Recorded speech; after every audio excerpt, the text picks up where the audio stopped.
it's me again. I'm sorry I haven't really been posting my Twilight Chapter 13 readings. We've been having midterms and whatnot, and I should be finishing up my essays, but I've hit writer's block, and what I'm trying to talk about with the Neolithic era it's not coming to me right now, so I'm going to give it a little bit of time. And I was going and looking at some of Melina Pendulum's videos. Go subscribe to her if you want, I'll link her in the sidebar. She's a really, really intelligent young writer.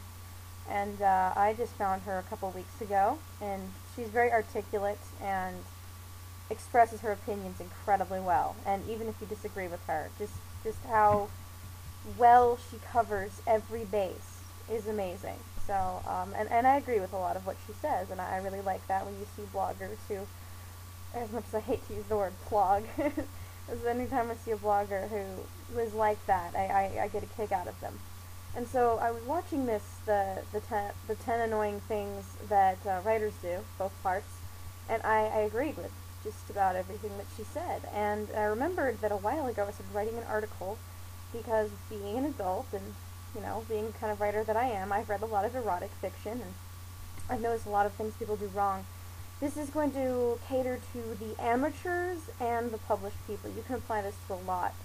And it can affect anybody, even if you just write fan fiction on the internet, even if you don't want to be a writer, you should still strive to be better. So what I'm going to do is I'm going to read from this article, and it's going to be separated so far into 10 parts. I'm not sure exactly, though. I don't know how many each one I'm going to fit in. I might just separate into 10 parts. That might be easier. And we're going to start off with the number one, the first plot that I'm talking about, names. One of the first things I notice about a character is the name. It gives an identity and individuality. A name can denote symbolism, personality, and irony all in one go. Names should be intriguing and unique enough to set a character apart from the crowd, but not too unique. It's here that many romance writers mess up. In trying to create a unique name, they go a little too far, coming up with something that makes any normal reader giggle behind their hand. Some of my favorite examples: Crystal, spelled Cryztol, Zax, spelled Zaks, Marchais, Marchais, and Katie, spelled Chaty. Okay. See what I mean? Look, I understand you want to make something unique for your character, and Bob and Steve aren't exactly great choices. But you can do a lot better than Crystal. When naming a character, think of setting, race, and genre. Excuse me, rented lips. Is it a fantasy story, a science fiction, an urban tale? Also, I would recommend a plain yet unique first name and then a different sounding last name, unless you're being ironic about it, of course. Some good examples of this, now these are real characters from real books: Jacob Demois, Paul Atreides, Tyler Durden. 3 common first names of very famous and unique characters, all with equally unique and individual last names. Tyler, Jacob, and Paul are all common enough without being as strange sounding as Tim or Frank might be. In the end, it will be a name your character chooses.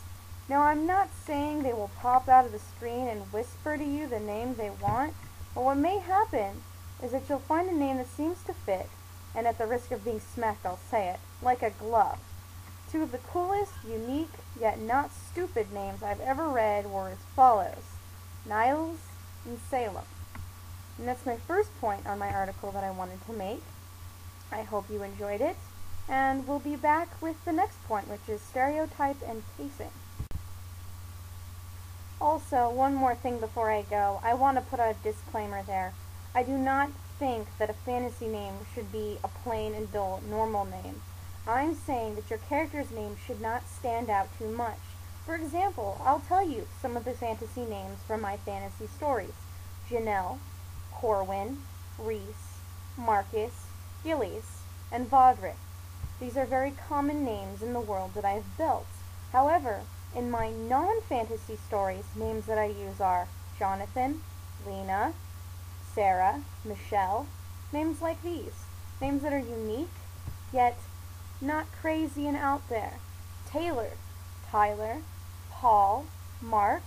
Names that will attach you to a character, especially if they've got a good last name going, but are not going to completely wash them out with the silliness. I've never really read a good story where the character went by the name of Bob, although I'm sure it's out there.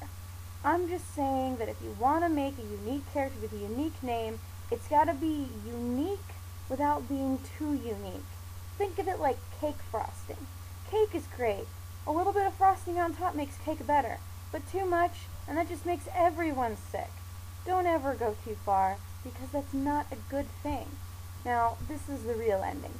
See you all with my next recording.